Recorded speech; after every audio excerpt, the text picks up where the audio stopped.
It began the way so many royal events do, with the weight of centuries pressing down on a single moment, the glare of cameras flashing like 1,000 miniature suns, and the unspoken expectation that every smile, every gesture, every syllable must fall in perfect harmony with the image of the monarchy. Yet beneath the polished marble floors and the glitter of diamonds, there was something else in the air that day. A thin, almost metallic tension, invisible to the cameras, but palpable to anyone paying attention. The sort of tension that doesn't happen overnight but builds over months, years, and perhaps even generations. This was not going to be just another carefully staged public appearance. This was the day Meghan Markle would choose to make a statement, and the repercussions would ripple far beyond the walls of the Grand Hall. To understand why this particular moment struck such a nerve, you have to step back and see the web of relationships that led to it. On one side stood Catherine, Princess of Wales, a woman whose public persona had been meticulously shaped over years of service, duty, and quiet endurance. On the other stood Meghan, Duchess of Sussex, or rather, the woman who once held that title, known for breaking from tradition, challenging the palace's way of doing things, and speaking her truth, even when it rattled the gates of Buckingham Palace. Between them stood Prince William, heir to the throne, whose role as both mediator and defender was about to be tested in a way few could have predicted. Before we continue, please hit the like button, subscribe to the channel, and turn on the notification bell for updates. The event itself was meant to be symbolic, a celebration of unity, heritage, and charitable achievement. A royal gathering where the world's media would capture moments of grace, dignity, and carefully crafted togetherness. The kind of occasion where the public sees the royal family not as individuals locked in private disputes, but as a unified force representing something larger than themselves. For weeks, organizers had worked tirelessly to perfect every detail.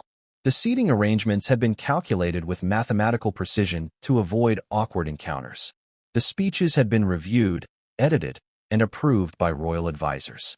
Everything had been designed to present an image of stability and solidarity.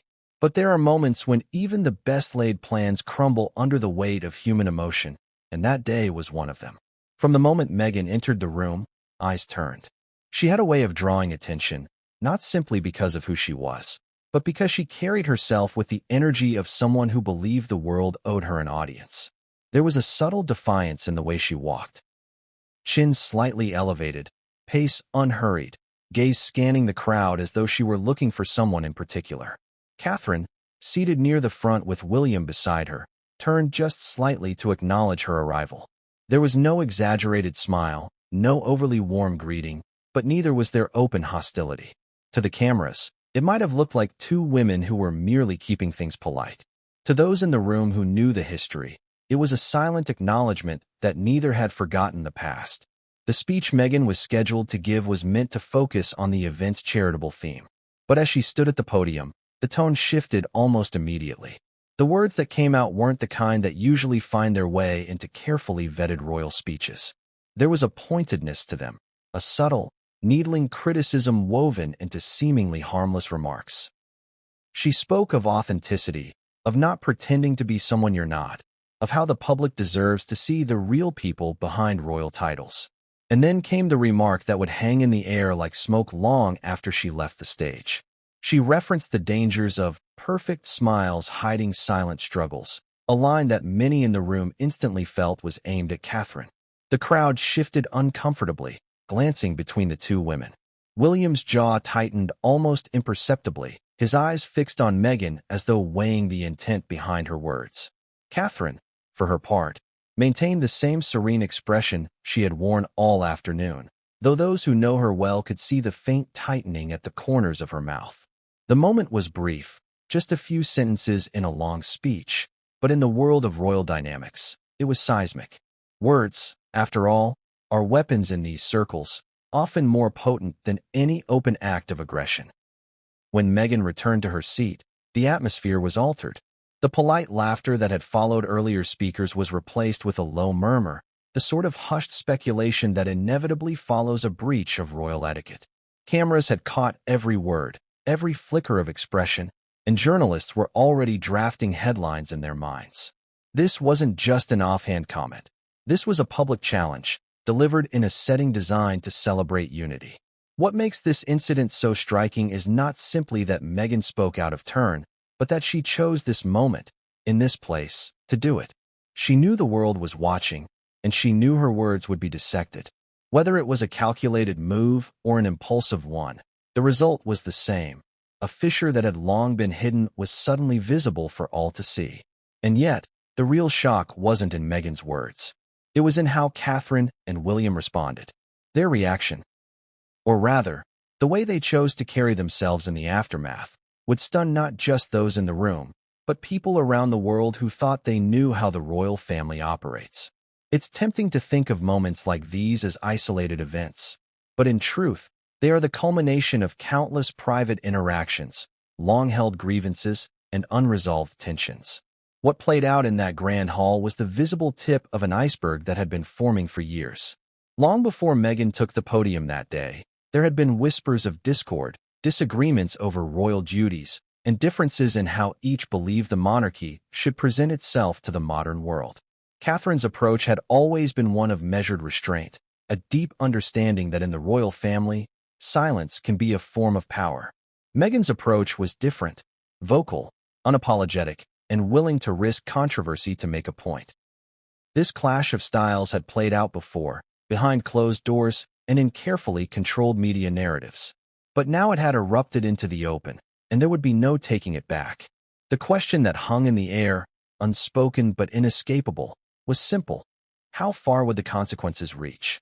As the applause, polite but muted, followed Meghan's speech, William leaned ever so slightly toward Catherine, his expression unreadable to anyone more than a few feet away. Whatever he said in that moment would remain between them, but those close enough to catch it saw Catherine give a small, almost imperceptible nod. It was the kind of exchange that speaks volumes without revealing a single word. Within minutes, the rest of the event continued as planned, but everyone in that room knew they had witnessed something significant. The world would soon find out just how significant. Because what happened next, in private rooms, in press briefings, in whispered calls across oceans, would determine not just the fate of Meghan's standing with the royal family, but the shape of the monarchy's public image for years to come. And in the middle of it all stood William and Catherine, faced with a choice: respond in anger and escalate the rift, or take a path so unexpected it would leave even their critics momentarily stunned. This is not a story of one careless remark. It's a story about the fragile balance between image and reality, the invisible rules that govern the royal world, and the way a single moment can tilt the scales forever. It's about how one woman's decision to speak her mind collided with another's commitment to dignity, and how the man who will one day be king navigated the storm. And so, as the cameras packed away, as the guests filed out, as the palace staff began their quiet cleanup, the real drama was only beginning. What unfolded behind those closed doors in the hours and days that followed is where the heart of this story lies. The reactions, the strategies, the private words exchanged between husband and wife, between brothers, between the monarchy and the woman who had once been one of its brightest new faces. All of it will reveal just how fragile unity can be, and how the power of restraint can sometimes be the most stunning response of all. Before Meghan ever stepped into that grand hall, before her words cut through the polished air like a sudden chill, there was an undercurrent of tension that few outside the palace could fully grasp. Royal events are rarely as seamless as they appear in glossy photographs and televised coverage. Behind every smile and every courteous nod is a meticulous choreography, a silent negotiation of space, protocol, and hidden emotions. In this case, the choreography had been strained almost to its breaking point long before the event began. For months, insiders say, the relationship between Catherine and Meghan had been a delicate balancing act, fraught with subtle competition and whispered criticism. On the surface, both women maintained the veneer of cordiality, polite greetings at charity events, measured compliments during public appearances, the occasional friendly photograph. But those who have observed the family closely note the micro-expressions, a flicker of irritation, a lingering glance, a slightly stiff handshake. Each moment is a data point in a complex, invisible ledger of grudges, alliances, and unspoken judgments. Prince William, caught in the middle of this delicate dynamic, bore a silent burden. As the heir to the throne, he was expected to manage both public perception and private loyalty.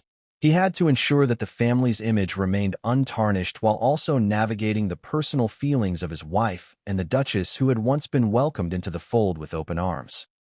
Sources close to the palace describe him as calm, controlled, and exceptionally aware of optics.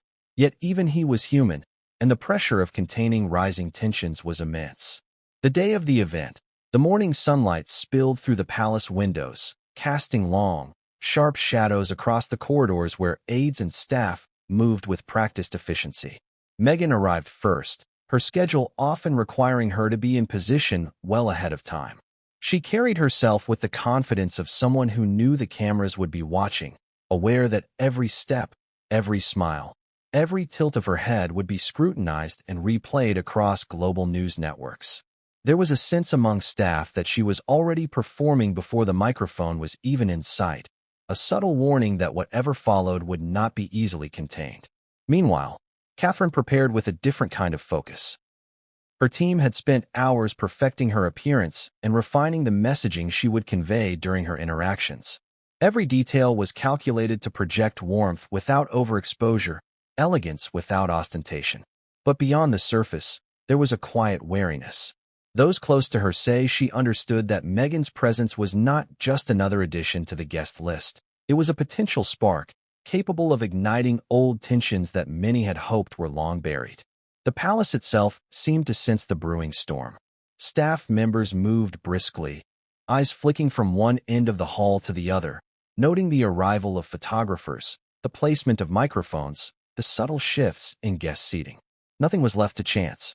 The ceremonial arrangements, the placement of flags, even the angle of chandeliers overhead had been considered to minimize the risk of awkward interactions.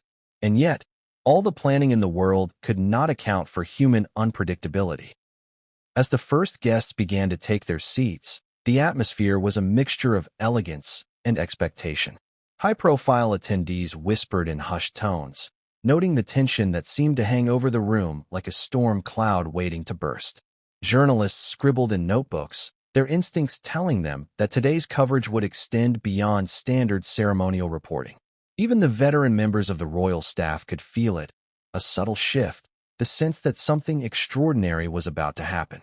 Then came the moment Meghan approached the podium. The room's energy shifted imperceptibly at first, then more noticeably as she began speaking. She opened with the expected pleasantries, acknowledging the event's charitable focus and expressing gratitude for those gathered. But even in those first sentences, there was an undertone of defiance, a cadence that suggested she was not entirely following the script. Observers noted the way her eyes scanned the audience, lingering on Catherine for just a fraction longer than etiquette would normally allow. It was subtle, almost invisible to an untrained eye, but to those attuned to the nuances of royal behavior, it was a sign that the calm facade was about to fracture. The words that followed moved from polite acknowledgement to subtle provocation. She spoke of authenticity and the importance of transparency, framing her points in a way that seemed universally applicable yet targeted in delivery. "It is crucial," she said, "to show the public not just what they wish to see, but who we truly are behind the titles and the smiles." The pause that followed was deliberate, creating a tension that spread through the room like a silent pulse.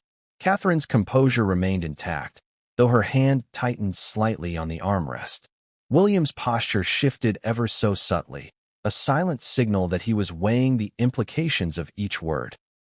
The audience reacted with polite murmurs, caught between admiration for the speech's eloquence and unease at its pointedness. Photographers snapped relentlessly, capturing every flicker of expression, every almost imperceptible exchange between the royal figures. Journalists immediately began noting the undertones, knowing that within minutes, headlines would frame this as more than just a speech. It would be portrayed as a public confrontation. What makes this moment particularly compelling is the careful balance Meghan maintained between overt criticism and plausible deniability. Her words could be interpreted as a general statement about the pressures of royal life, but the timing, tone, and eye contact suggested otherwise. It was a masterful, if risky, maneuver, one that required both confidence and a willingness to face the consequences. In that sense, Meghan was playing a high-stakes game, using rhetoric as a weapon and the world's gaze as her stage. As she concluded her speech, the applause was polite but restrained. Guests exchanged quick glances, whispering speculations about what the remarks might mean for the family's internal dynamics. Catherine's expression remained serene, but there was a tension beneath the surface, a quiet acknowledgement that the carefully maintained equilibrium had been disrupted. William, ever the mediator, made a subtle gesture, a lean toward his wife, a nod, a shared understanding that the private conversation to follow would be crucial. The event continued, but the tone had shifted irreversibly. Where there had been light-hearted interactions, there was now an undercurrent of caution. Where there had been planned smiles, there was now the faintest shadow of suspicion. The world outside would later see photographs of the gathering, seemingly harmonious and elegant, but those who were there knew the truth. A storm had begun, one that would not dissipate easily. This chapter in the unfolding drama sets the stage for what would come next. It demonstrates how the most carefully orchestrated events can unravel when human emotion, ambition, and history collide. The public confrontation was subtle, almost invisible to casual observers, yet its impact would be profound, affecting not just Meghan's standing within the royal family, but the public's perception of Catherine and William as well. The question now became not what Meghan had said, but how the family would respond. Would they confront the challenge directly, issuing statements and taking visible action? Would they maintain restraint, letting her words speak for themselves while managing the fallout quietly? Or would the tension fester, growing into a larger conflict that could reshape relationships and public perceptions in ways no one could predict?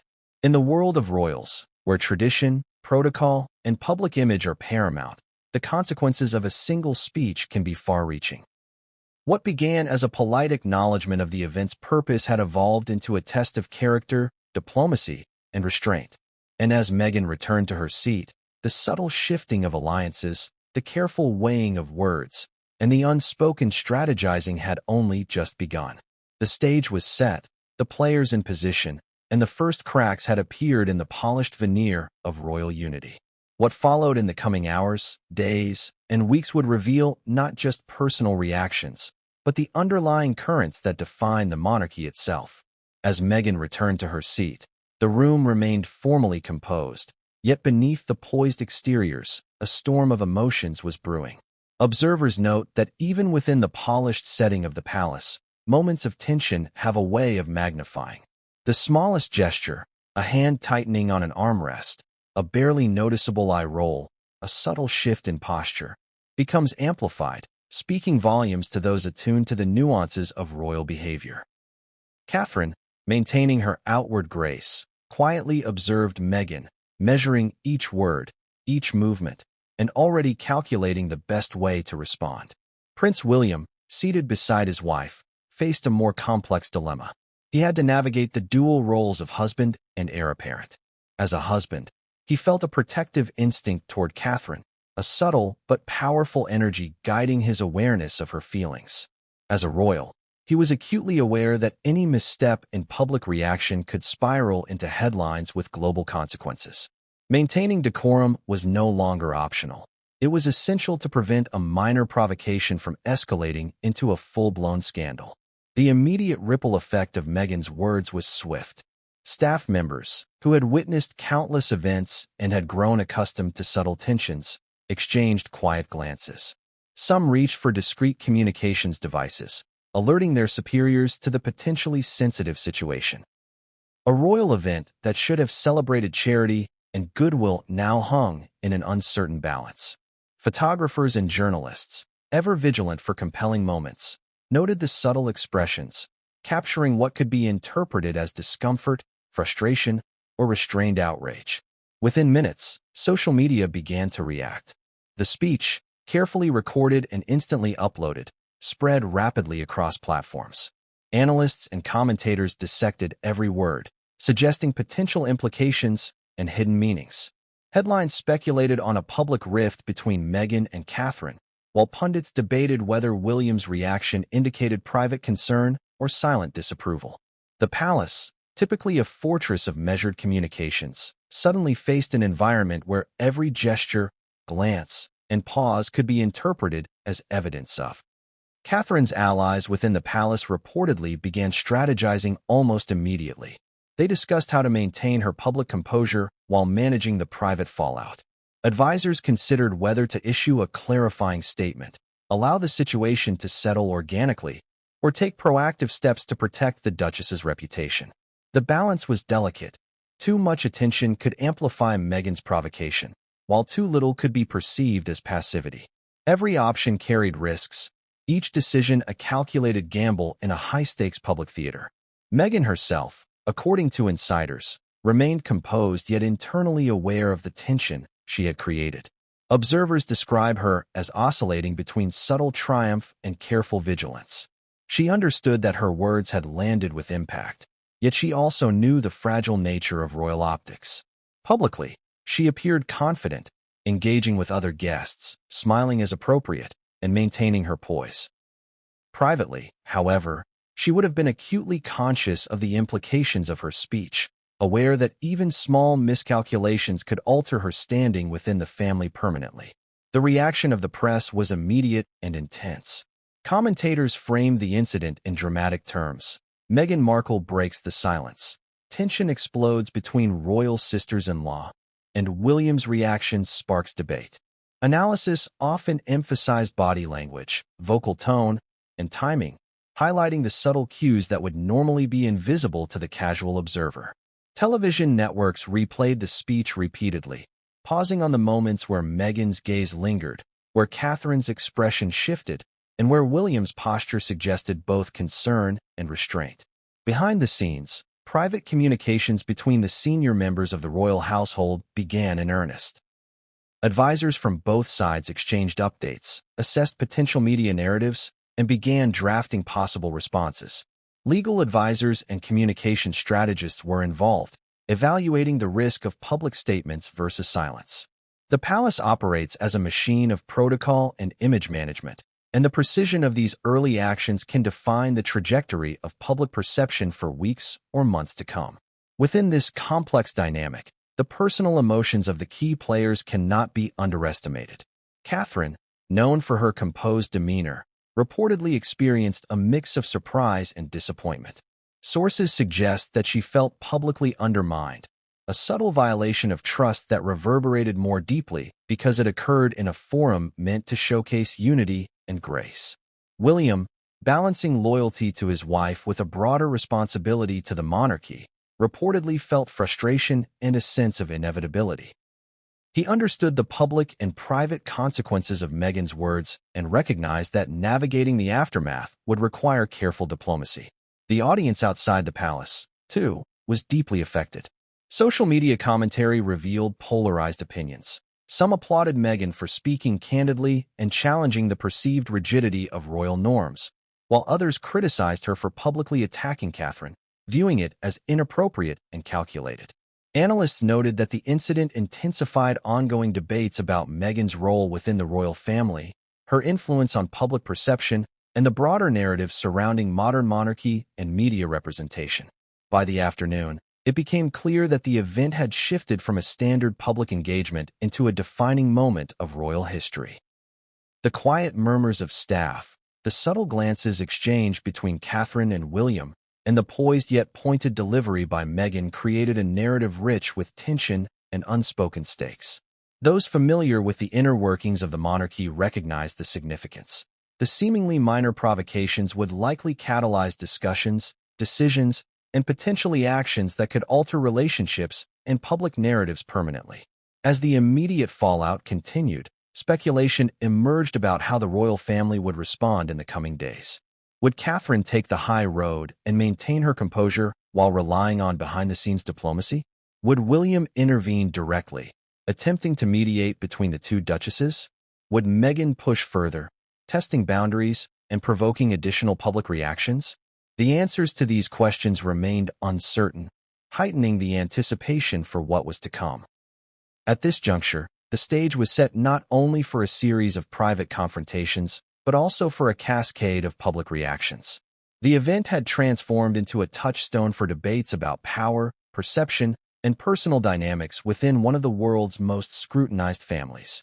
What was intended as a ceremonial appearance had become a pivotal moment, where words alone carried the weight to shift reputations, influence public opinion, and redefine relationships. This chapter closes with the acknowledgement that royal life is rarely static. Every gesture, every speech, and every glance is subject to interpretation, and the incident marked a turning point. A moment when a single speech set in motion a chain of events that would be analyzed, debated, and remembered for years. The tension between Meghan, Catherine, and William, though invisible to many, had been laid bare in subtle yet unmistakable ways, signaling that the real story was only beginning.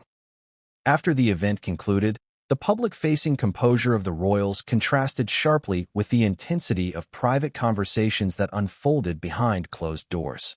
The corridors of the palace, usually echoing with ceremonial calm, became charged with a different energy, one of analysis, strategy, and careful negotiation.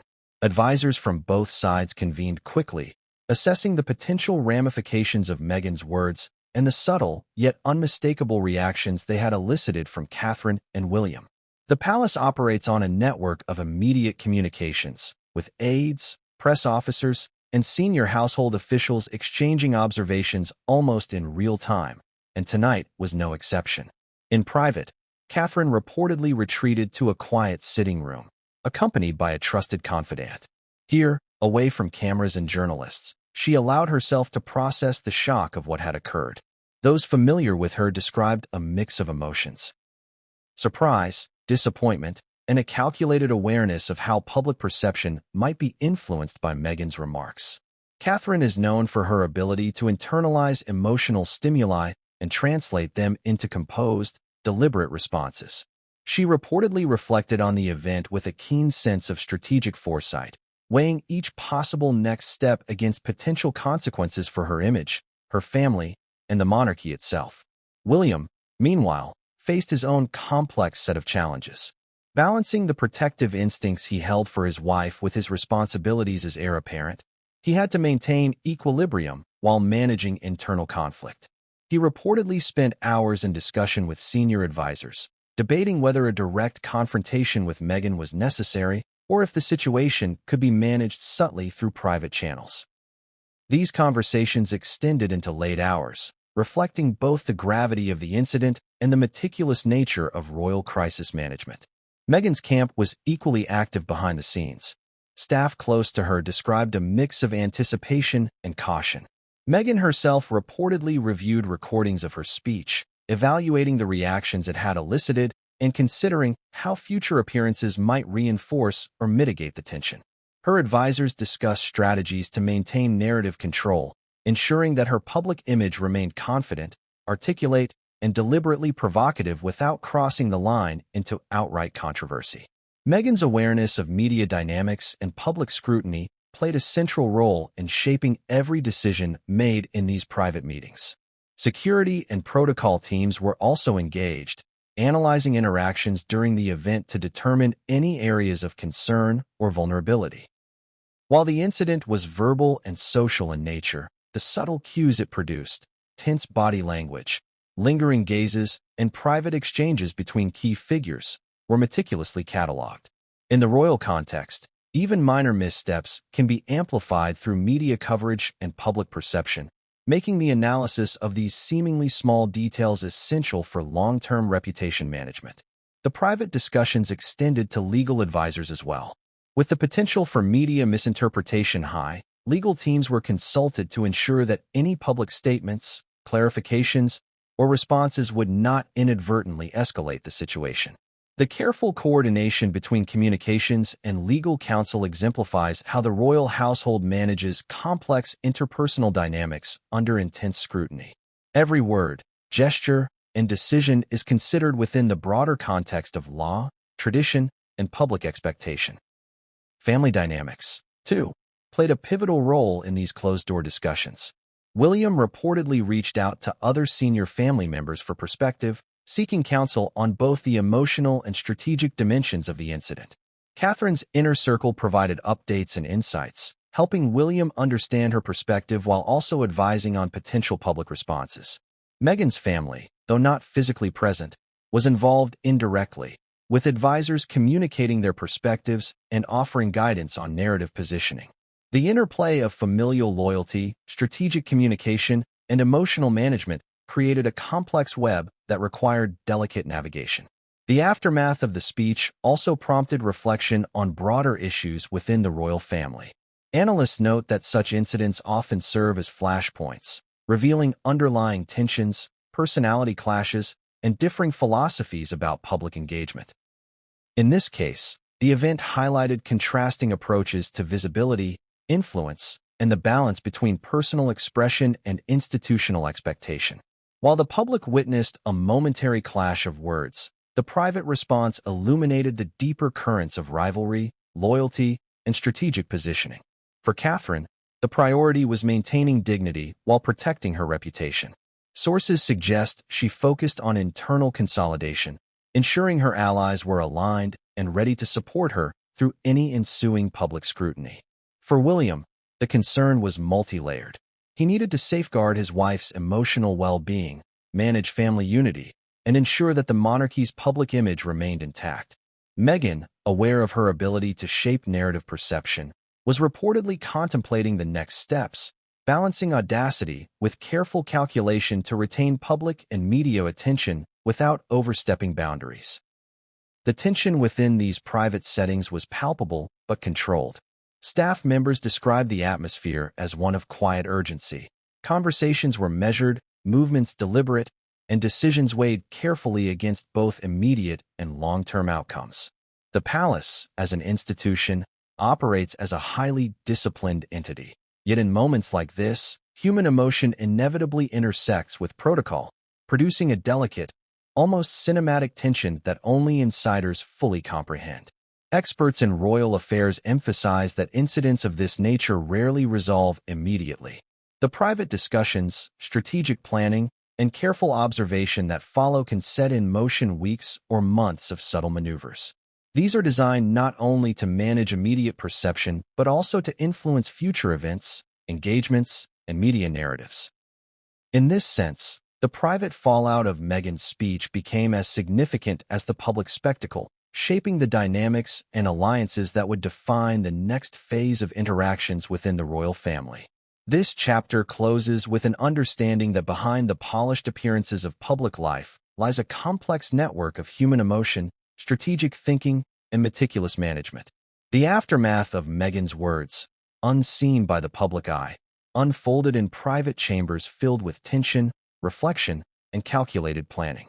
The story was moving from public spectacle to private negotiation, and the actions taken in these moments would resonate in the days and weeks to come. As the palace dealt with the internal fallout, the external world erupted in reaction. News outlets, both traditional and digital, were quick to pick up on Meghan's public comments, dissecting every nuance, inflection, and possible motive. Headlines ranged from subtle intrigue to outright sensationalism, reflecting the public's insatiable appetite for royal drama. The first few hours following the event were dominated by live coverage, social media threads, and commentary that transformed a moment of private tension into a spectacle for millions to analyze in real time. Social media platforms, in particular, became the epicenter of speculation and debate. Millions of users shared clips, transcripts, and personal interpretations of Meghan's remarks, sparking heated discussions about intent, propriety, and family dynamics.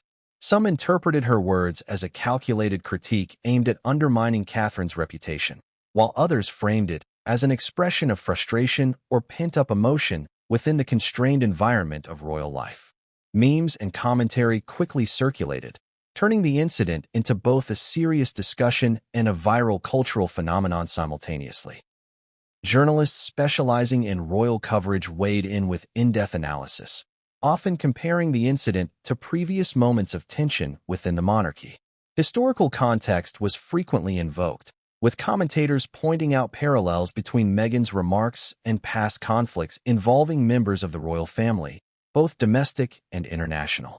These analyses served to elevate the story beyond mere gossip, framing it as part of an ongoing narrative about tradition, personal ambition, and the delicate balance between public expectation and private sentiment. Meanwhile, public opinion polls began to capture the immediate emotional responses of the audience. Analysts noted that reactions were split along familiar lines. Some admired Meghan's apparent candor and willingness to speak openly, while others criticized her for perceived disrespect and for challenging the decorum expected of royal figures. Catherine and William, though less vocal publicly, were the subject of intense scrutiny, with commentators speculating on their personal feelings, future responses, and potential strategies for managing the fallout. Media organizations devoted entire segments to dissecting body language and tone, offering minute-by-minute breakdowns of facial expressions, hand gestures, and eye contact. Experts in nonverbal communication were interviewed to provide insights, suggesting that subtle signals revealed underlying tension, defensiveness, or emotional resilience. These interpretations fueled further public fascination, as audiences attempted to decode the unspoken dynamics between the royals in real time. International media also joined the conversation. Outlets across Europe, North America, and Asia reported on the incident, highlighting cultural differences in expectations of royal conduct and public decorum.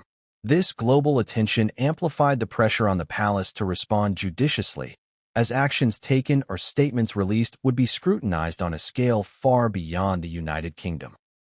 Analysts emphasized that, in the digital age, a single remark can have worldwide repercussions, influencing not only public perception but also diplomatic and institutional relations. Public engagement extended beyond commentary and analysis. Online petitions, discussion forums, and fan pages proliferated, reflecting a spectrum of opinions and sentiments. Some groups expressed solidarity with Meghan, praising her courage and authenticity, while others rallied in defense of Catherine and William, emphasizing loyalty, tradition, and the sanctity of royal protocols. This digital activism created a layered narrative that was as much about personal identification and emotional alignment as it was about factual events. Media strategists closely monitored the evolving situation, crafting recommendations for both proactive and reactive communications. Palace press officers considered how to balance transparency with discretion, understanding that missteps could exacerbate the tension. Similarly, Meghan's advisors assessed how to maintain public interest while mitigating potential backlash, highlighting the delicate interplay between visibility, messaging, and audience perception. The story's viral momentum also affected allied figures and secondary personalities within the royal orbit.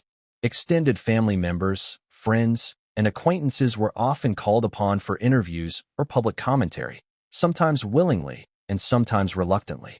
Their statements added layers of interpretation, creating a multifaceted narrative that blended first-hand observation, historical context, and personal opinion. These perspectives, while unofficial, contributed significantly to shaping public understanding of the incident. For Catherine and William, the media frenzy represented both a challenge and an opportunity.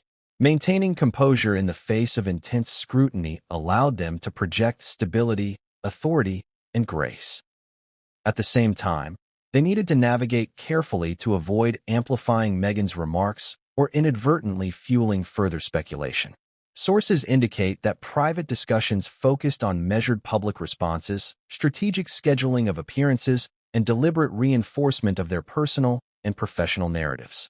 The media coverage had ripple effects on broader societal conversations as well. Debates emerged about the role of women in the royal family, the expectations placed on public figures, and the dynamics of familial conflict under public observation. Commentary often extended into questions of fairness, power, and equity, with social analysts exploring how class, tradition, and gender intersect in the public's perception of royal behavior. This discourse added depth to the narrative, framing Meghan's remarks not only as a personal or familial issue, but also as a catalyst for broader cultural reflection. Throughout this period, the palace continued to monitor reactions closely, tracking both media coverage and social sentiment. Intelligence briefings, audience engagement metrics, and expert analyses were synthesized to guide decision-making. This comprehensive approach reflected the reality that in high-profile incidents, Perception is often as consequential as reality, and the management of narrative becomes a strategic endeavor as vital as any operational concern. Ultimately, the media frenzy underscored the power of public perception in shaping both immediate reactions and long-term reputational impact. Meghan's comments, intended or otherwise, became a prism through which millions of people evaluated the personalities, priorities, and relational dynamics of the key players. Catherine and William's measured responses contrasted with the immediacy of social media discourse, illustrating the tension between traditional discretion and modern, instantaneous public engagement. As Chapter 4 draws to a close, it becomes evident that the incident had transcended the moment of speech itself, evolving into a layered narrative involving media strategy, public sentiment, historical context, and interpersonal dynamics. The story was no longer simply about what was said. It was about how words reverberated through a complex network of observation, interpretation, and reaction, shaping perceptions that would influence both private interactions and public life for weeks, months, and possibly years to come. Behind the gilded walls of the palace, away from the prying eyes of the press and the relentless chatter of social media, the royal family convened to process the fallout from Meghan's public comments. What had unfolded publicly was only the visible tip of a deeply personal and emotionally charged situation, and the private deliberations were intense, measured, and fraught with significance. Sources close to the palace reveal that these were not mere discussions about optics. They were high-stakes conversations involving loyalty, trust, familial bonds, and the unspoken rules that govern centuries of tradition. The initial reaction from Catherine and William was characterized by a mixture of surprise, disappointment, and a resolute focus on maintaining composure. Those who have worked closely with the couple describe them as acutely aware of the broader implications of Meghan's remarks. They recognized that every word, expression, and gesture in response could be scrutinized globally, yet they also had to navigate the immediate emotional impact of feeling publicly undermined. According to insiders, private meetings focused on how best to address the situation internally before any public statement or appearance, ensuring that their actions reflected both dignity and strategic foresight. Prince William, in particular, was reportedly struck by the audacity of the remarks. A source familiar with the discussions described him as stunned, yet resolute, emphasizing that his primary concern was the integrity and unity of the family. This was not merely about defending his wife's reputation. It was about setting a precedent for how internal conflicts should be managed, reinforcing the values of respect, patience, and discretion that have long been pillars of the monarchy. He is said to have convened trusted aides and advisors to chart a careful, multi-step response, balancing immediate emotional reactions with long-term institutional considerations. Catherine, meanwhile, was navigating a profoundly personal terrain. Friends close to her suggest that she felt hurt not only as a spouse, but as someone whose dedication to family and duty was publicly questioned. In private, she reportedly reflected on past instances of tension and conflict within the royal family, considering how similar situations had been managed and what lessons could be applied. Her approach combined emotional intelligence with tactical thinking, ensuring that any response would neither escalate the conflict nor appear dismissive of the underlying issues. Observers note that Catherine's calm, measured demeanor during public appearances following the incident was a deliberate strategy born from these private deliberations. Other senior members of the royal family were engaged in parallel discussions. King Charles, for instance, was closely monitoring both the emotional state of the primary parties and the potential institutional ramifications. Sources suggest that he expressed concern not only for the immediate interpersonal tensions, but also for the precedent such public commentary could set for royal behavior in the modern age. His approach, as described by insiders, emphasized both guidance and mediation, providing counsel to Catherine and William while also considering potential interventions to prevent further escalation. The private response extended beyond emotional processing to practical considerations. Advisors, legal teams, and palace communications experts were tasked with reviewing potential actions, from formal correspondence to carefully timed public statements. Scenarios were debated extensively, weighing the risks and benefits of confrontation, reconciliation, or strategic silence. Every option carried implications for family cohesion, public perception, and media narrative control. These discussions highlight the complexity of managing personal grievances within the highly scrutinized, historically rigid environment of the monarchy. One particularly delicate aspect of the internal response involved Meghan's own position within the family. Privately, members debated the degree to which her actions warranted censure versus understanding, considering both her personal circumstances and the broader implications of any disciplinary measures. Some argued for a measured, private conversation to address the comments directly, emphasizing communication and reconciliation, while others suggested that firm boundaries needed to be established to protect the family's reputation and authority.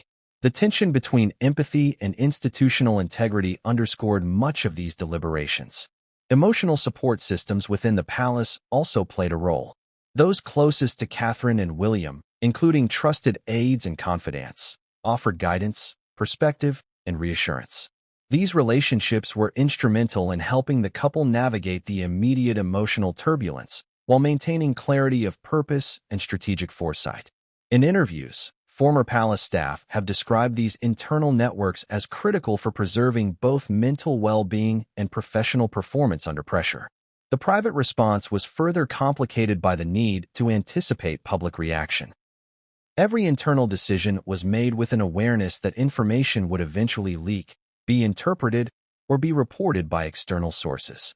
This anticipation of scrutiny influenced both the content and the tone of private communications, as family members and advisors sought to preempt misinterpretation or exaggeration. Sources note that this constant balancing act, managing authentic emotional responses while considering public perception, added layers of complexity and stress to an already delicate situation.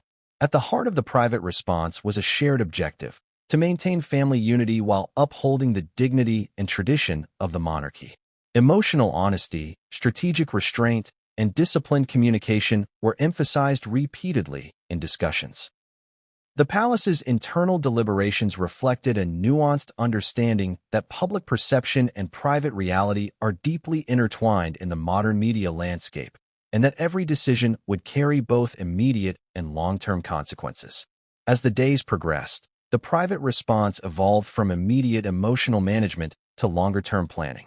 Family meetings became forums for mapping out potential paths forward, including strategies for reconciliation, future communication protocols, and management of public appearances.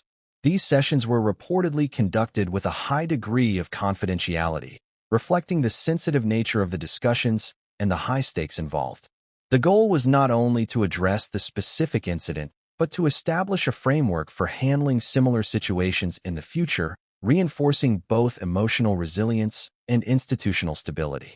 The private response also highlighted the contrast between the internal and external narratives.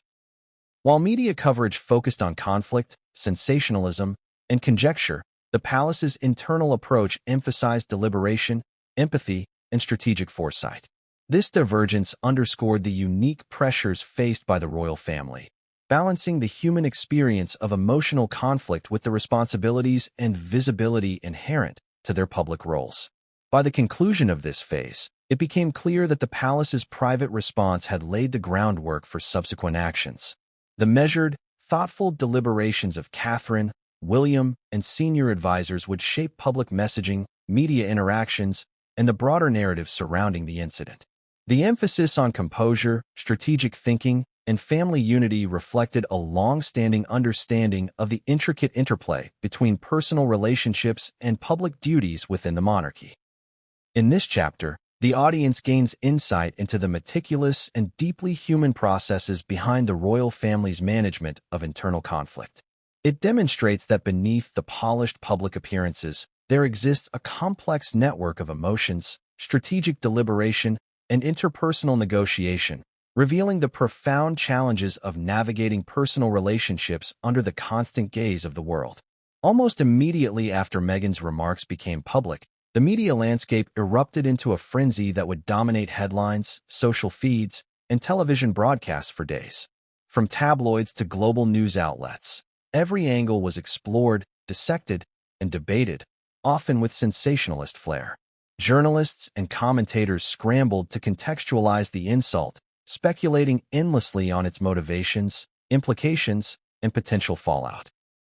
The story was irresistible to the press, not just because of the content itself, but because it touched upon a rich vein of public fascination, the tension between royal tradition and modern celebrity, loyalty and rivalry, restraint and confrontation. The initial wave of coverage framed Meghan as a bold, even reckless figure, unafraid to publicly challenge one of the most respected couples in the monarchy. Headlines emphasized the shock value, using words like outrage, betrayal, and scandal to capture readers' attention. Social media platforms amplified these narratives, with clips, quotes, and opinion threads circulating at unprecedented speed. The immediacy of public reaction created a feedback loop. Journalists reported on the outrage, audiences reacted, and the reactions themselves became news. The intensity of this media cycle magnified the emotional impact on the royal family and added pressure to craft a measured public response. Television broadcasts provided another layer of scrutiny. Royal correspondents appeared on morning shows, evening news segments, and special panels, analyzing body language, tone, and inferred intent. Every nuance was examined. Meghan's choice of words, the context in which the insult was delivered, and the subtext that might hint at underlying tensions. Experts in royal protocol debated whether such an act violated unspoken codes of conduct, comparing it to historical instances of familial conflict and public controversy within the monarchy. Analysts speculated on how Catherine and William might respond, weighing possible strategies and outcomes. These televised discussions, often dramatic and emotionally charged, fueled public fascination and intensified speculation about the family dynamics at play. Social media played a particularly influential role in shaping the narrative. Platforms like Twitter, Instagram, and TikTok became battlegrounds for public opinion. Hashtags related to the incident trended globally, generating millions of interactions within hours. Memes, reaction videos, and commentary proliferated, reflecting a spectrum of responses from outrage to amusement, support to condemnation. The democratization of discourse meant that everyone from casual observers to high-profile commentators could contribute to the conversation, creating a cacophony of voices that further complicated the family's navigation of the situation. The press also sought to uncover context and motive. Investigative pieces explored Meghan's history with the royal family, her previous media engagements, and prior public statements that might shed light on her behavior. Biographers and royal historians were called upon to interpret her actions, sometimes drawing connections to past feuds, rivalries, or perceived slights within the royal household. The media narrative increasingly positioned Meghan not just as an individual acting impulsively, but as a symbol of broader tensions between modernity and tradition, celebrity and duty, personal ambition and institutional expectation. Public reaction was equally varied and intense. Fans of Meghan praised her for her candor, framing the insult as an assertion of independence and a challenge to outdated hierarchical norms. Conversely, supporters of Catherine and William viewed the remarks as disrespectful, unbecoming, and a breach of trust, arguing that such public confrontations could not be tolerated within the royal family. Commentators highlighted the emotional toll on both sides, acknowledging that public feuds of this magnitude carried real psychological and social consequences for everyone involved. Polls and surveys suggested deep division in public opinion, reflecting the polarized climate surrounding the monarchy and its modern image. Media outlets also examined the strategic implications of Meghan's actions. Experts in communications and public relations dissected the potential consequences for her public image, the perception of the royal family, and the broader social and cultural discourse surrounding monarchy. Some predicted lasting reputational damage, while others suggested that the controversy might enhance her visibility and influence. Analysts debated whether the insult was a calculated move, a moment of frustration, or a reflection of deeper personal grievances, exploring motivations ranging from desire for attention to attempts at asserting autonomy. In addition to commentary, the media sought reactions from other key figures in the public sphere. Celebrities, influencers, and social commentators weighed in, offering interpretations that range from supportive to critical. Interviews, social media posts, and opinion columns became additional layers of the unfolding narrative, further entangling the private family dispute with the public spectacle. These perspectives often fueled further debate, reinforcing the perception that Meghan's actions had wide-reaching implications far beyond the immediate royal circle. Critically, the media frenzy also examined the ripple effects on ongoing royal engagements, philanthropic initiatives, and charitable work. Observers speculated whether the tension between Meghan and the rest of the family might influence future public appearances, diplomatic events, or collaborative projects. The story became a lens through which broader discussions about the monarchy's relevance, adaptability, and internal cohesion were explored, elevating a personal insult into a topic of national and international significance. Despite the intensity of coverage, some journalists emphasized restraint and context. A subset of media voices cautioned against sensationalism, urging audiences to consider the pressures faced by individuals living under constant public scrutiny. These perspectives highlighted the human side of the narrative, reminding the public that behind the headlines and soundbites were real people navigating complex emotions, familial bonds, and historical expectations. This counterbalance offered a measure of nuance, though it was often overshadowed by the more dramatic and emotionally charged coverage dominating the news cycle.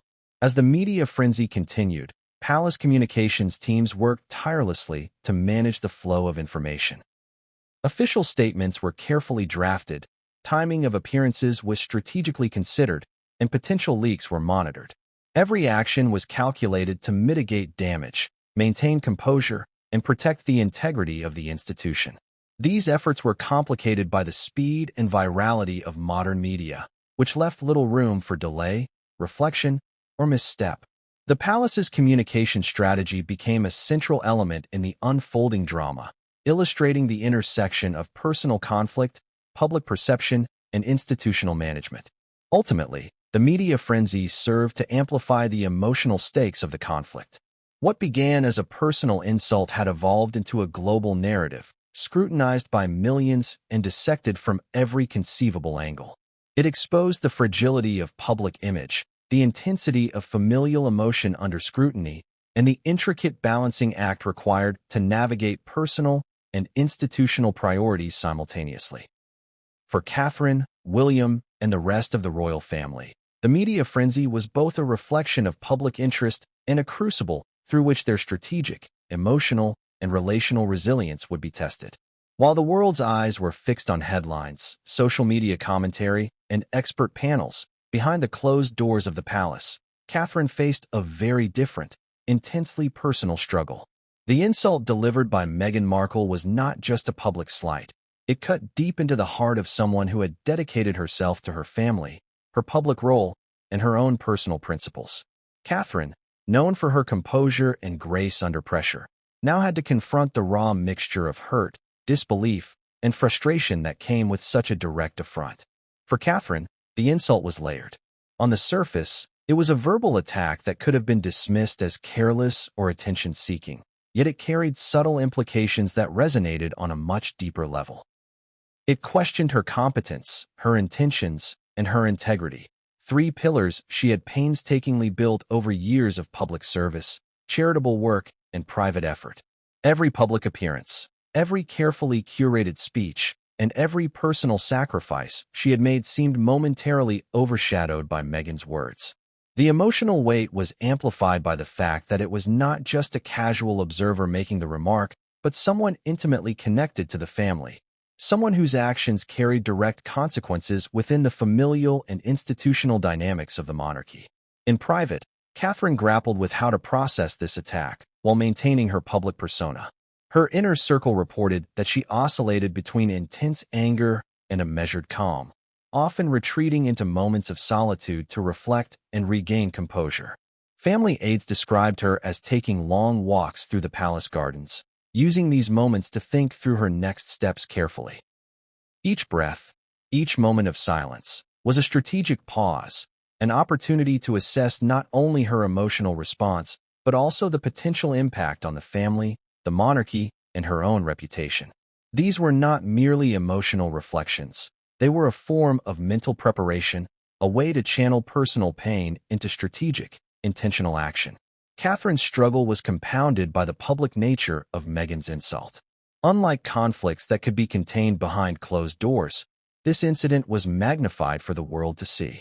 Social media and the press dissected every detail, commenting on facial expressions during public appearances, body language in official photographs, and even the timing of public engagements.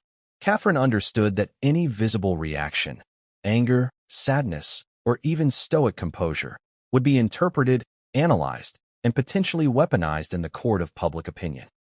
This created an additional layer of pressure, forcing her to navigate the complex interplay between private feelings and public expectations. Family dynamics further intensified Catherine's emotional struggle. She was acutely aware of Prince William's reactions, the delicate balance between shielding their children from unnecessary exposure and ensuring that the insult was addressed appropriately, and the broader implications for their extended family. Discussions with William were reportedly intense, yet measured, each conversation weighing the emotional, strategic, and reputational consequences of their responses. Catherine had to navigate these family interactions carefully, balancing personal hurt with her sense of duty, her role as a mother, and her public responsibilities. Experts in emotional resilience and psychology noted that individuals in Catherine's position often experience a unique form of stress. Public figures navigating familial conflict under constant scrutiny face what is known as dual exposure stress, the simultaneous need to process internal emotional experiences while managing external perceptions and consequences. This dual burden requires extraordinary levels of self-control, emotional intelligence, and strategic thinking. Catherine's approach, as observed by close aides and commentators, illustrated these qualities vividly. She was processing the insult internally, evaluating its broader implications, and simultaneously preparing to maintain her poise in public. In addition to personal and family considerations, Catherine's private struggle was influenced by the expectations of the monarchy itself. The institution demands a careful balance between private emotion and public duty, requiring members to maintain dignity, composure, and decorum even in the most challenging circumstances. For Catherine, this meant that while she could privately process her hurt, publicly she had to appear unshakable, composed, and resilient. This balancing act intensified the emotional labor she was performing, making her struggle both deeply personal and intrinsically tied to her role within the monarchy. The insult also sparked internal reflection for Catherine about broader questions of loyalty, trust, and personal boundaries. She reportedly pondered why the remark had been made publicly, why it had been directed at her in such a pointed manner, and what it revealed about the dynamics within the family. These reflections were not idle. They informed her approach to future interactions, her strategies for public engagement, and her internal frameworks for managing both conflict and criticism. Catherine's private struggle, therefore, was as much about self-preservation and personal growth as it was about responding to an external challenge. Over time, Catherine's response evolved from initial shock and hurt to a deliberate, measured strategy of emotional management. She sought support from close confidants, advisors, and family members, using these networks to process her feelings and to gain perspective on the broader implications of the insult. By contextualizing Meghan's remarks within a larger pattern of behavior, historical precedent, and personal experience, Catherine was able to transform emotional turmoil into clarity, understanding, and ultimately, strategic resolve. This period of private struggle was crucial in shaping her subsequent actions. The time she spent reflecting, observing, and processing allowed Catherine to approach the unfolding drama with a level of insight and composure that would later inform her public responses and interactions with the media. Her resilience became a defining feature, demonstrating the ability to maintain dignity and purpose in the face of personal attack and public scrutiny. Ultimately, Catherine's private struggle revealed the human dimension behind the headlines. While the public saw scandal, outrage, and sensationalist coverage, the reality was a deeply personal experience of hurt, reflection, and careful strategy. It highlighted the intricate interplay between emotion, duty, and public perception, offering insight into how individuals in the royal family navigate challenges that are simultaneously intimate, public, and historically significant. Through this struggle, Catherine exemplified the delicate balance of personal vulnerability and public responsibility, demonstrating resilience, foresight, and emotional intelligence in the face of unprecedented pressure. Almost immediately after Meghan Markle's public insult, the media descended with a ferocity that was both relentless and unyielding. News outlets across the United Kingdom and around the world scrambled to cover the story, each attempting to outdo the other in sensationalism, opinion pieces, and commentary.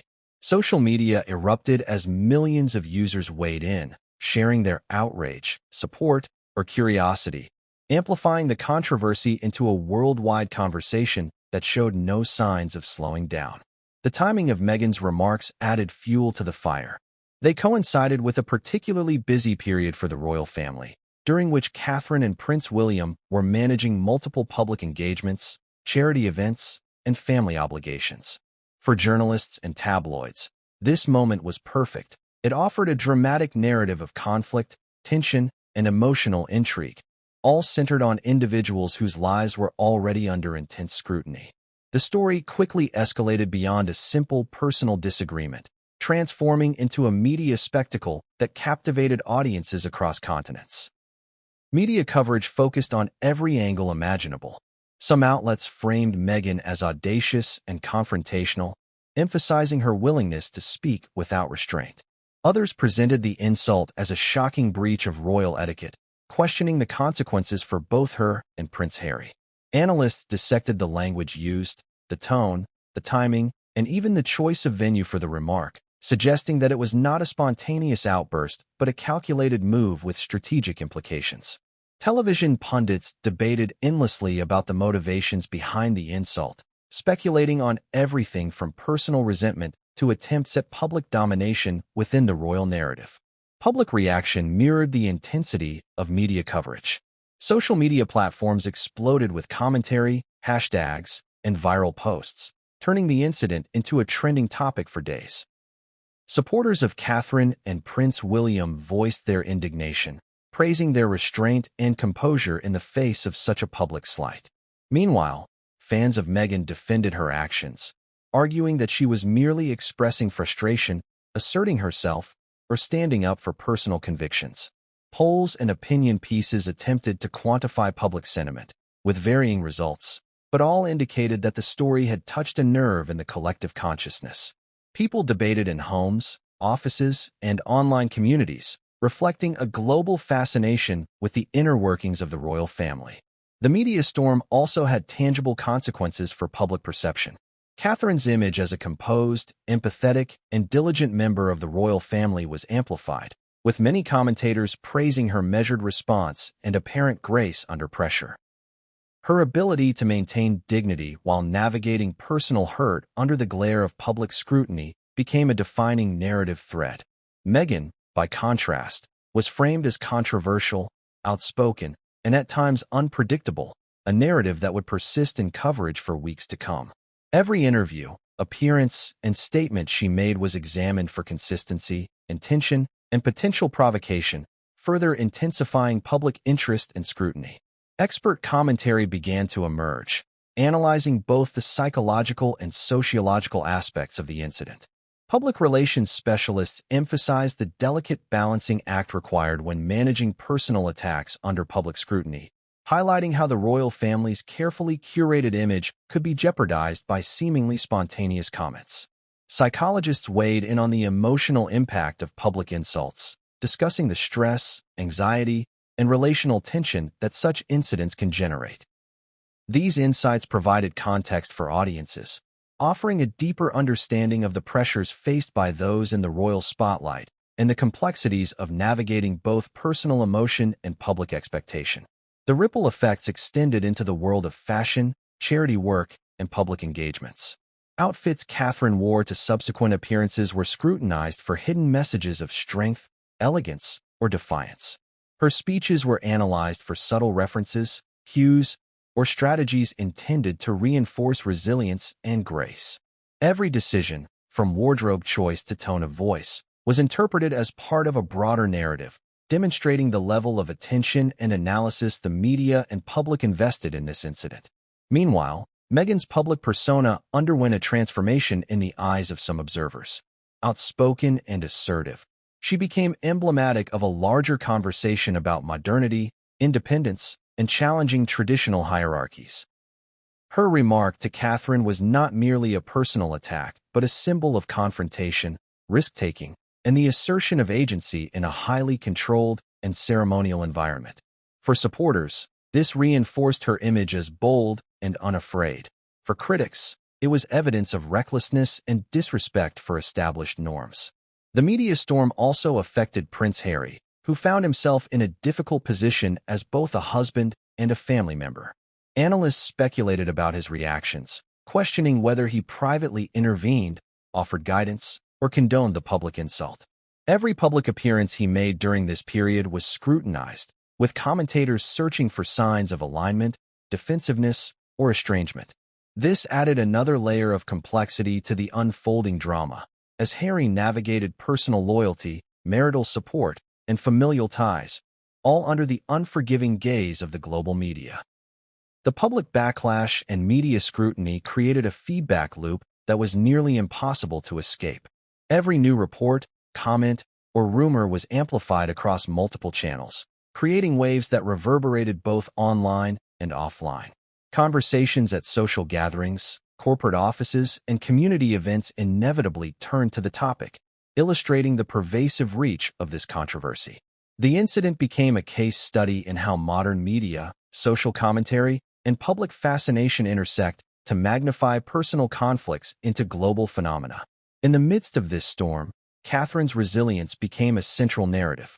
Observers noted her composure during official engagements, the quiet determination in her interactions with staff and family, and the thoughtful deliberation in her public speeches. By maintaining dignity and avoiding reactive statements, she strengthened her position in the eyes of both the public and the press. Analysts praised her ability to transform potential vulnerability into a demonstration of strength, highlighting her mastery of the delicate interplay between personal emotion and public responsibility. The media storm also sparked debates about boundaries, privacy, and respect within the royal family. Commentators asked whether such personal conflicts should ever be aired publicly, weighing the implications for familial harmony and institutional reputation. Legal experts discussed potential repercussions, while etiquette specialists examined the historical context of royal decorum and the expectations placed upon members of the monarchy. These discussions offered viewers a broader lens through which to understand the incident, situating it within cultural, historical, and institutional frameworks. Amid the headlines, the human dimension remained strikingly evident. Staff members, family aides, and close confidants described an environment of tension, strategic thinking, and emotional recalibration. Conversations were careful, measured, and often conducted with the awareness that even the smallest misstep could become public fodder. Catherine and William reportedly discussed the importance of protecting their children, maintaining unity, and responding with intentionality rather than impulsiveness. These moments of private deliberation underscored the profound challenges inherent in navigating personal conflict under global scrutiny. By the end of this chapter, the media storm had firmly established itself as a defining moment in the ongoing narrative between Meghan, Catherine, and the royal family. It revealed the extraordinary pressures of life under public scrutiny, the complexities of familial loyalty, and the multifaceted nature of personal insult when amplified by global attention. More than just a headline, this period became a pivotal turning point, shaping perceptions, guiding strategies, and setting the stage for subsequent developments in the unfolding royal saga, where every action carries significant consequence.